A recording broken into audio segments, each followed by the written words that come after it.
sentir benn manque de confiance vu seen sortie ñoom de l'opposition wala sax ñu ci bëri ci ay candidats jëm ci la mouvance présidentielle justement est-ce que loolu bu amee on peut s'attendre ñu yegg ci ay élections yoo xamante ne nii déjà dina libre dina transparente boole ceeg apaisé. waaw moi on a intérêt Sénégal mënul dund lii yëpp ñu ñëw février nga ne élection yi du libre du transparente du apaisé. kooku c'est brûler le pays. dafa naa ko tey la garantie c'est de faire en sorte que les Sénégalais ak fu ñu munti nekk Sénégal dëwoon incha allah mois de février au soir le 25 mun nga naa dem deuxième tour mais Sénégalais yëpp xam que voté nañ ci jàmm salaam ak transparence loolu bu ñu ko defee le pays est bu ñu ko deful on va soumettre nos pays à des risques inconsidérés donc le président Macky ne peut pas après avoir fait ce qu'il a fait renoncer à briguer benn troisième candidature ak lu ñu munti wax def na lu fi bëri ñoo xamante ne defuñu ko moom nee na bokkul am na fi ay moroom yoo xamante ne dañu forcer moom nee na bokkul war a génn s'il a fait ça c'est pour sortir par la grande porte il a déjà ouvert la porte maintenant il faut qu'on la referme tranquillement je ne pense pas que il fera en sorte pour que élection yi bañ a transparente bañ a apaisé bañ a. mais su ci dugalee loxoom dugal ci tànkam ba dina dem foofu ndax comme on a comme l'impression qu'il est le directeur de campagne bu. qu'il soit le candidat ça veut dire qu'il soit le directeur de campagne de son candidat ne doit déranger personne. Comment? Ne doit déranger personne même qu'il soit le directeur de campagne de son candidat. ne doit déranger personne. Est-ce que su neutre du gën a nekk lu gën a. Non. luy gën a yokk. Non, c'est pas ce qui me dérange. Moi, ce qui me dérange, c'est que moi, ce qui me dérange, c'est que son candidat soit encore premier ministre. Ça me dérange. C'est ça, bataille. Non, c'est-à-dire, waxuguma la campagne ba, waxuguma la direction de campagne. Mais je suis dérangé que le premier ministre s'appelle Amadou Ba toujours.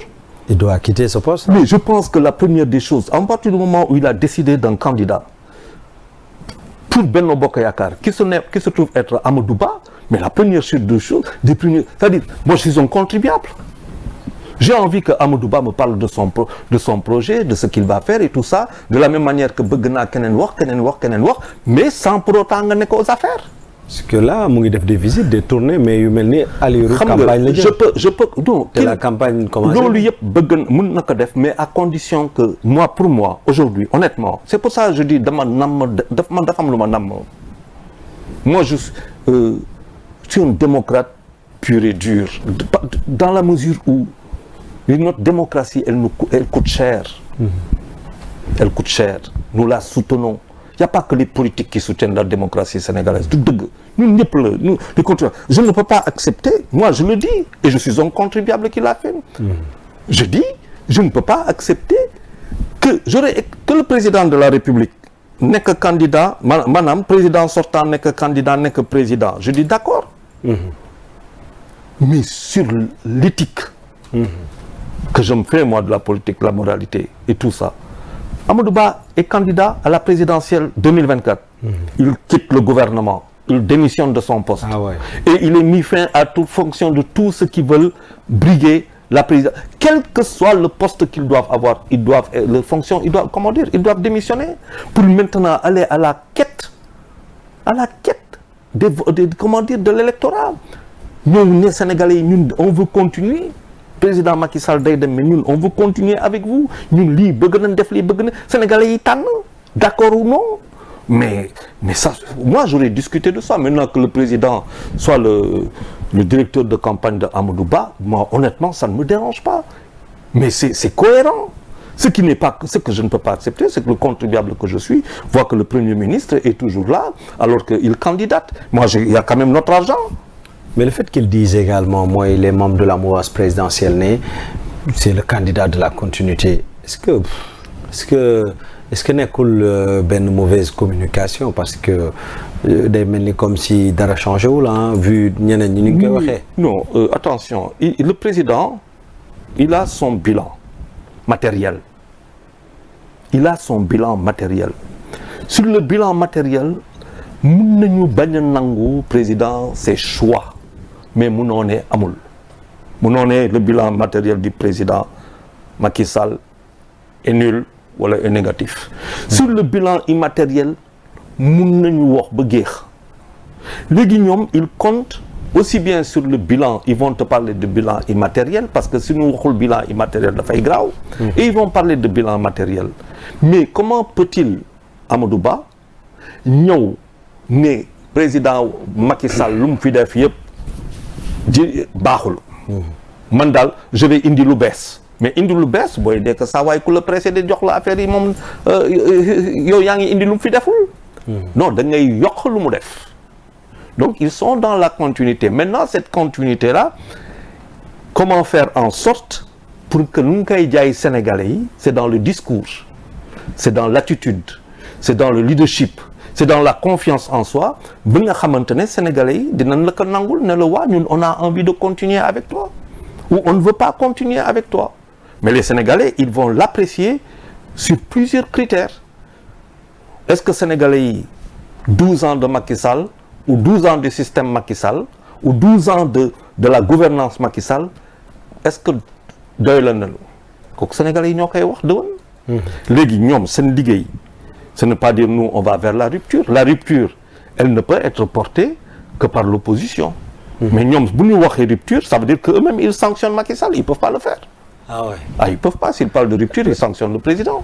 Et on a vu également le président de la République mu def réunion entre guillemets d'urgence ba pare itam def benn rebolote ci carte yi maanaam ñi koy teewal ci parrainage yi après mu njëkkee woon waa APR finalement mu dugal waa PS waa AFP lan la est-ce que dafa am rébellion autour de la mouvance présidentielle wala est-ce que ñoom ñëpp ñu ngi wax même langage bi. Rébellion xawma mais je sais quelque chose mooy que identité remarquable dafa affaissé. L'APR a pris le lead de Benno Bokk Yaakaar. daanaka candidat yu ëpp yu rebelle wu ñoom ñëpp APR lañ bokk ñu si ëpp APR boo waxee Mame Boye Diao c'est APR Boun Abdallah c'est APR des autres c'est APR. Il y aura peut-être même une dizaine on ne sait pas encore voilà donc c'est APR donc ils ont pris le lead. Les autres partis ont décidé d'accompagner. C'est des accompagnateurs mais dafa mel na nga jël train dafay am bopp saxaar ga si des nag ay wagon ñoom si wagon la nekk donc ils vont être transportés donc maintenant président il y a ñeneen ñi ils ont quand même des bases affectives ils ont des bases électorales est-ce que mun nga def loo xamante ne ku si nekk après def de telle sorte nga am ay vote sanction donc le président il a intérêt à fédérer tout le monde mais si biir c'est bon on a fait beaucoup de bruit hein mais il y a des identités yoo xamante ne ce sont même pas des identités remarquables ou si ce sont des identités remarquables elles sont très locales. Et quand ils misent sur la jeunesse parce qu'on a vu Abdoulaye Diagne le plus jeune député à l'Assemblée ci góor ñi nekk tamit ki ko jiiteel maire mu jël ko def ko délégué national en quelque sorte quoi mooy ki ko jiiteel parrainage au niveau national loolu ban message la lan lañ ci mën a jàngate. il a dafa jël conscience de quelque chose c'est que justement la rébellion Mame Boye Diao on parle d'alternance générationnelle. Parce que il y a un langage dans ce Sénégal qui dit vous les vieux partez xamu leen dara vous avez échoué donnez-nous les jeunes sauf qu'on a des jeunes qui n'ont pas de contenu. Je suis désolé, moi quand je les entends, je dis bon, ça veut dire que tu n'as même pas lu 10 livres et tu veux venir parler de contenu. Il y a quelque chose qui ne va pas, ça veut dire que tu es sur un jugement de valeur. Si tu as des problèmes, tu as des problèmes avec ton père. Tu ne peux pas avoir de problème avec une génération parce que tu ne connais que ton père. Tu ne connais pas notre génération. Et donc, il y a des choses qui relèvent de mythes, qui relèvent de la philosophie et il est malheureux que quand tu n'as pas une culture, tu peux te permettre n'importe quel discours. La vérité, c'est qu'ils se sont rendus compte qu'il y a une véritable force ak benn énergie boo xamante ne Sonko a réussi quelque chose de très fort avec sa communication. Communication d'objet, communication d'influence, communication d'impact exister jël lu mu tudd les réseaux sociaux tout ça a travaillé de tel avec un discours de telle manière ba pare teg si benn discours boo xamante ne qui a touché la jeunesse. Bon, maintenant il se dit il va falloir que nous aussi nous ayons des alter-ego. Mais est-ce qu'on a des alter-ego de Sonko dans le camp présidentiel boo xamante ne seen discours mën na toucher jeunesse ba j'en doute. j'en doute parce que bokkut. C'est un discours de la revendication. Ok. On me dira aussi de la prospective. En face, c'est un discours qui dit qu'il faut continuer les choses. Donc nous nous retrouvons devant des situations à la limite de fraction. Donc il va falloir tey kan mooy jël ramasser lii yëpp. C'est pour ça que le président il a besoin de jeunes, mais pas seulement de jeunes pour contrer la jeunesse qu'on trouve dans l'opposition, mais la jeunesse dans sa propre opposition, dans sa maison. Mame Boye Diao, comment contrer Mame Boye Diao, comment contrer d'autres jeunes qui veulent avancer. Donc on prend un peu tard, on se rend compte, on prend conscience boo bëggee quoi un peu tard sur le fait gars yi jël conscience un peu qu'il y a une dynamique jeune. Un sérieux problème quoi, emploi booy di dee ak yu demee noonu. Si géej gi. Donc ça devient très problématique, mais est-ce que c'est pas court pour le pouvoir? Ça aussi c'est un autre challenge. beneen challenge boo xam ne ni